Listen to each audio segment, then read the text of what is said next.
ಎಲ್ಲರಿಗೂ ನಮಸ್ಕಾರ. Golden spoon ಕಿಚನ್ಗೆ ಸ್ವಾಗತ. ನಾನು ರಮ್ಯಾ. ಇವತ್ತು ಬೆಂಡೆಕಾಯಿ ಸಾಂಬಾರು ಹೆಂಗೆ ಮಾಡೋದು ಅಂತ ಹೇಳ್ಕೊಡ್ತೀನಿ. ಸೊ ತುಂಬ ಸಿಂಪಲ್.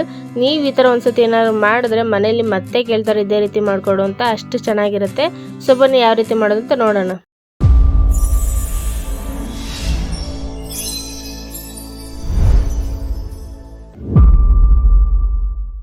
ನಾನು ಮೊದಲಿಗೆ ಇಲ್ಲಿ ಒಂದು ಅರ್ಧ kg ಆಗೋಷ್ಟು ಬೆಂಡೆಕಾಯಿನ ಚೆನ್ನಾಗಿ ತೊಳೆದು ಒಂದು ಬಟ್ಟೆಯಲ್ಲಿ ಒರೆಸಿ ಎತ್ತಿಟ್ಕೊಂಡಿದ್ದೀನಿ. ಈ ಥರ ಒರೆಸೋದ್ರಿಂದ ನಮಗೆ ಹೊರಗಡೆ ಏನೇ ಥರ ಡಸ್ಟ್ ಏನೇ ಇದ್ರೂ ನೀಟಾಗಿ ಕ್ಲೀನ್ ಆಗುತ್ತೆ. ಈಗ ಇದನ್ನು ನಾನೊಂದು ಮೀಡಿಯಮ್ ಸೈಜಲ್ಲಿ ಕಟ್ ಮಾಡಿ ಎತ್ತಿಟ್ಕೊಂಡಿದ್ದೀನಿ. ನೀವು ಯಾವ ಸೈಜಲ್ಲಿ ಬೇಕಾದರೂ ಕಟ್ ಮಾಡ್ಕೊಬೋದು. ಆದರೆ ಸಾಂಬಾರ್ಗೆ ಹಾಕೋದ್ರಿಂದ ನಾವು ಮೀಡಿಯಮ್ ಸೈಜಲ್ಲಿ ಕಟ್ ಮಾಡಿ ಇಟ್ಕೊಂಡಿದ್ದೀನಿ. ಈಗ ಬನ್ನಿ ಇದಕ್ಕೆ ಏನೇನು ಇಂಗ್ರೀಡಿಯೆಂಟ್ಸ್ ಬೇಕಂತ ನೋಡೋಣ. ಇಲ್ಲಿ ನಾನೊಂದು ಅರ್ಧ ಕಪ್ ಆಗೋಷ್ಟು ಸಾಂಬಾರು ಪೌಡರ್ನ ತೆಗೆದಿಟ್ಕೊಂಡಿದ್ದೀನಿ. ನೀವು ಹೊರಗಡೆಯಿಂದ ಬೇಕಾದ್ರೂ ತಂದು ಯೂಸ್ ಮಾಡ್ಬೋದು ಸಾಂಬಾರು ಪೌಡರ್ನ. ಒಂದು ಅರ್ಧ ಕಪ್ ಆಗೋಷ್ಟು ತುರಿದಿರೋ ಅಂಥ ಕಾಯಿ, ಮತ್ತು ನಾನಿಲ್ಲಿ ಒಂದು ಮೀಡಿಯಮ್ ಸೈಜ್ ಈರುಳ್ಳಿನ ದಪ್ಪದಾಗಿ ಹೆಚ್ಚಿಟ್ಕೊಂಡಿದ್ದೀನಿ, ಮತ್ತು ಒಂದು ಟೊಮೊಟೊ, ಮತ್ತು ಒಂದು 3 ಪೀಸ್ ಆಗೋವಷ್ಟು ಚಕ್ಕೆ ಮತ್ತು ಒಂದು ಲವಂಗನ ತೆಗೆದಿಟ್ಕೊಂಡಿದ್ದೀನಿ. ಮತ್ತು ನಾನಿಲ್ಲಿ ಒಗ್ಗರಣೆಗೆ ಬೇಕಾಗುವಷ್ಟು ಒಂದು ಮೀಡಿಯಮ್ ಸೈಜ್ ಈರುಳ್ಳಿನ ಸಣ್ಣದಾಗಿ ಉದ್ದ ಕಟ್ ಮಾಡಿಟ್ಕೊಂಡಿದ್ದೀನಿ. ಒಗ್ಗರಣೆಗೆ ಬೇಕಾಗುವಷ್ಟು ಕರಿಬೇವು ಮತ್ತು 1/4 ಟೀ ಸ್ಪೂನ್ ಆಗೋಷ್ಟು ಸಾಸಿವೆನ ಇಟ್ಕೊಂಡಿದ್ದೀನಿ. ಇಲ್ಲಿ ಮೇಯ್ನಾಗಿ ನಮಗೆ ಕೊತ್ತಂಬರಿ ಸೊಪ್ಪು ನೋಡಿ, ನಾನು ಸ್ವಲ್ಪ ಕೊತ್ತಂಬರಿ ಸೊಪ್ಪು ತೊಗೊಂಡಿದ್ದೀನಿ, ಮತ್ತು ಒಂದು ಗೆಡ್ಡೆ ಬೆಳ್ಳುಳ್ಳಿನ ಚೆನ್ನಾಗಿ ಸೋಸಿ ಎತ್ತಿಟ್ಕೊಂಡಿದ್ದೀನಿ. ನೋಡಿ, ಈಗ ನಾನೊಂದು ಮಿಕ್ಸರ್ ಜಾರಿಗೆ ಇಲ್ಲಿ ನಮ್ಮ ದಪ್ಪದಾಗಿ ಕಟ್ ಮಾಡಿ ಇಟ್ಕೊಂಡಿದ್ದಂತಹ ಈರುಳ್ಳಿ ಮತ್ತು ಒಂದು ಗೆಡ್ಡೆ ಆಗೋಷ್ಟು ಬೆಳ್ಳುಳ್ಳಿ, ತುರಿದಿರೋ ಅಂತಹ ಕಾಯಿನ ಹಾಕ್ಕೊತಾ ಇದ್ದೀನಿ. ಮತ್ತು ಇಲ್ಲಿ ನಾನು ತೋರಿಸಿದಂಥ ಟೊಮೊಟೊ ಮತ್ತು ಚಕ್ಕೆ ಲವಂಗನ ಹಾಕ್ಕೊತಾ ಇದ್ದೀನಿ. ಈಗ ನಾವು ಮೇನಾಗಿ ಸಾಂಬಾರು ಪೌಡರ್, ನೀವು ಹೊರಗಡೆ ಮನೇಲಿ ಇಲ್ಲ ಅಂತಂದರೆ ಹೊರಗಡೆನೂ ಯೂಸ್ ಮಾಡ್ಬೋದು, ಪರವಾಗಿಲ್ಲ. ಈಗ ನೋಡಿ, ಕೊತ್ತಂಬರಿ ಸೊಪ್ಪು ಸ್ವಲ್ಪ ನೀರನ್ನ ಹಾಕ್ಕೊತಾ ಇದ್ದೀನಿ. ಸ್ವಲ್ಪ ನೀರು ಹಾಕ್ಕೊಂಡು ಅದನ್ನು ಚೆನ್ನಾಗಿ ಸ್ಮೂತಾಗಿ ಗ್ರೈಂಡ್ ಮಾಡ್ಕೊಂಡು ಬರೋಣ. ನೋಡ್ಬೋದು, ಈಗ ಚೆನ್ನಾಗಿ ಗ್ರೈಂಡ್ ಮಾಡ್ಕೊಂಡಿದ್ದೀನಿ.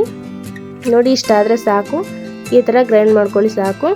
ಈಗ ನಾನು ಒಂದು ಬಾಣಲೆಯಲ್ಲಿ 1 ಟೇಬಲ್ ಸ್ಪೂನ್ ಆಗುವಷ್ಟು ಎಣ್ಣೆನ ಹಾಕ್ಕೊತಾ ಇದ್ದೀನಿ. 1 ಟೇಬಲ್ ಸ್ಪೂನ್ ಅಷ್ಟು ಎಣ್ಣೆ ಹಾಕ್ಕೊಂಡು ನಾನು ಇದಕ್ಕೆ ಕಟ್ ಮಾಡಿ ಇಟ್ಕೊಂಡಿದ್ದಂತಹ ಬೆಂಡೆಕಾಯಿನೆಲ್ಲ ಹಾಕಿ ನಾವು ಚೆನ್ನಾಗಿ ಫ್ರೈ ಮಾಡ್ಕೊಳ್ಳೋಣ. ಈ ಥರ ಫ್ರೈ ಮಾಡ್ಕೊಳ್ಳೋದ್ರಿಂದ ಏನಾಗುತ್ತೆ ಅಂತಂದರೆ ಬೆಂಡೆಕಾಯಲ್ಲಿ ಇದ್ದಂತಹ ಲೋಳೆ ಅಂಶ ಎಲ್ಲ ಚೆನ್ನಾಗಿ ಬಿಟ್ಕೊಳ್ಳುತ್ತೆ. ನೋಡಿ, ಈ ಥರ ಬ್ರೌನ್ ಆಗೋ ತನಕ ಬೆಂಡೆಕಾಯಿನ ಚೆನ್ನಾಗಿ ಹುರ್ಕೊಬೇಕು. ಆವಾಗ ಯಾವುದೇ ರೀತಿ ಸಾಂಬಾರು ಲೋಳೆ ಆಗೋದಿಲ್ಲ. ನೋಡ್ಬೋದು, ನೀವು ಈ ಥರ ಚೆನ್ನಾಗಿ ಫ್ರೈ ಮಾಡ್ಕೊಳ್ಳಿ, ಆವಾಗ ಸಾಂಬಾರು ತುಂಬಾ ಚೆನ್ನಾಗಿರುತ್ತೆ. ಬೆಂಡೆಕಾಯಿ ಸಹ ತಿನ್ನೋದಕ್ಕೆ ಚೆನ್ನಾಗಿರುತ್ತೆ. ನೋಡಿ, ಈ ಥರ ಫ್ರೈ ಮಾಡ್ಕೊಳ್ಳಿ.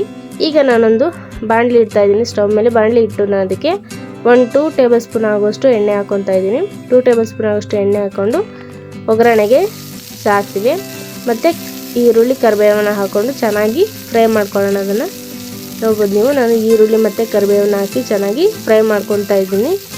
ಅದರ ಹಸಿ ಸ್ಮೆಲ್ಲೆಲ್ಲ ಹೋಗಬೇಕು. ಈರುಳ್ಳಿ ಹಸಿ ಸ್ಮೆಲ್ಲೆಲ್ಲ ಹೋಗಿ ಒಂದು ಬ್ರೌನಿಶ್ ಆದಾಗ ನೋಡಿ, ಈಗ ಚೆನ್ನಾಗಿ ಫ್ರೈ ಆಗಿದೆ. ಇದಕ್ಕೆ ನಾನೀಗ ಒಂದು ಅರ್ಧ ಸೌಟ್ ಆಗುವಷ್ಟು ನಾನು ಆಡಿಸಿಟ್ಕೊಂಡಿದ್ದಂಥ ಮಸಾಲ ಹಾಕಿ ಚೆನ್ನಾಗಿ ಫ್ರೈ ಮಾಡ್ಕೊತೀನಿ. ಈ ಥರ ಹಾಕೋದ್ರಿಂದ ಸಾಂಬಾರು ತುಂಬಾ ಟೇಸ್ಟಿಯಾಗಿರುತ್ತೆ.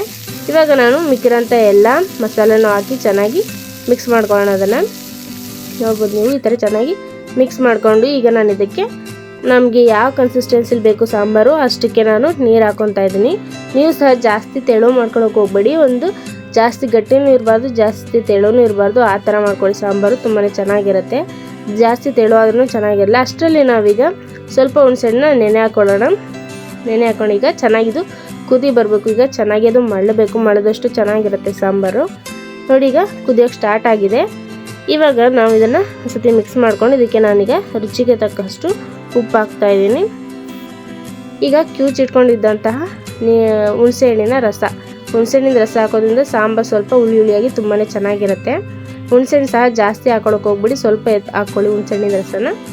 ನೋಡಿ, ಇವಾಗ ಸಾಂಬಾರು ಚೆನ್ನಾಗಿ ಕುದಿ ಬಂದಿದೆ. ಇವಾಗ ನಾನು ಇದಕ್ಕೆ ಹುರಿದಿಟ್ಕೊಂಡಿರೋಂಥ ಬೆಂಡೆಕಾಯಿನೆಲ್ಲ ಹಾಕಿ ಒಂದು 2 ನಿಮಿಷ ಚೆನ್ನಾಗಿ ಕಾಯಿಸ್ಕೊಂಬಿಟ್ರೆ ಸಾಂಬಾರನ್ನ ರೆಡಿ ಆಗುತ್ತೆ. ಬೆಂಡೆಕಾಯಿ ಸಾಂಬಾರು ಅಥವಾ ಬೆಂಡೆಕಾಯಿ ಹುಳಿ ಅಂತಲೂ ಹೇಳ್ತಾರೆ. ಸೊ ತುಂಬಾ ಚೆನ್ನಾಗಿರುತ್ತೆ. ಅನ್ನ, ಬಿಸಿ ಅನ್ನ ಅಥವಾ ಮುದ್ದೆ, ಚಪಾತಿ ಜೊತೆನೂ ತಿನ್ಬೋದು, ಚಪಾತಿ ರೊಟ್ಟಿ ಜೊತೆ ಎಲ್ಲ ತಿನ್ಬೋದು.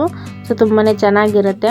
ನೋಡಿ, ನಾನಿಲ್ಲಿ ಬಿಸಿ ಮುದ್ದೆ ಜೊತೆ ಸರ್ವ್ ಮಾಡ್ಕೊತಾ ಇದ್ದೀನಿ. ಟೇಸ್ಟ್ ಅಂತೂ ಅಲ್ಟಿಮೇಟ್ ಆಗಿತ್ತು. ಸೊ ನಿಮಗೆ ಟೇಸ್ಟ್ ಹೆಂಗಿತ್ತು ಅಂತ ಗೊತ್ತಾಗಬೇಕು ಅಂದರೆ ನೀವು ಒಂದ್ಸತಿ ಟ್ರೈ ಮಾಡಲೇಬೇಕು. ಸೊ ನೀವು ಒಂದ್ಸತಿ ಟ್ರೈ ಮಾಡಿ ನೋಡಿ ಹೇಗಿತ್ತು ಅಂತ ಕಮೆಂಟಲ್ಲಿ ತಿಳಿಸಿ. ಇಷ್ಟ ಆದರೆ ಲೈಕ್ ಮಾಡಿ. ಆ್ಯಂಡ್ ಇದೇ ಥರ ಮೋರ್ ಕುಕಿಂಗ್ ವಿಡಿಯೋಸ್ಗೋಸ್ಕರ ಚಾನಲ್ನ ಸಬ್ಸ್ಕ್ರೈಬ್ ಆಗೋದನ್ನು ಮಾತ್ರ ಮರಿಬೇಡಿ. Thank you for watching.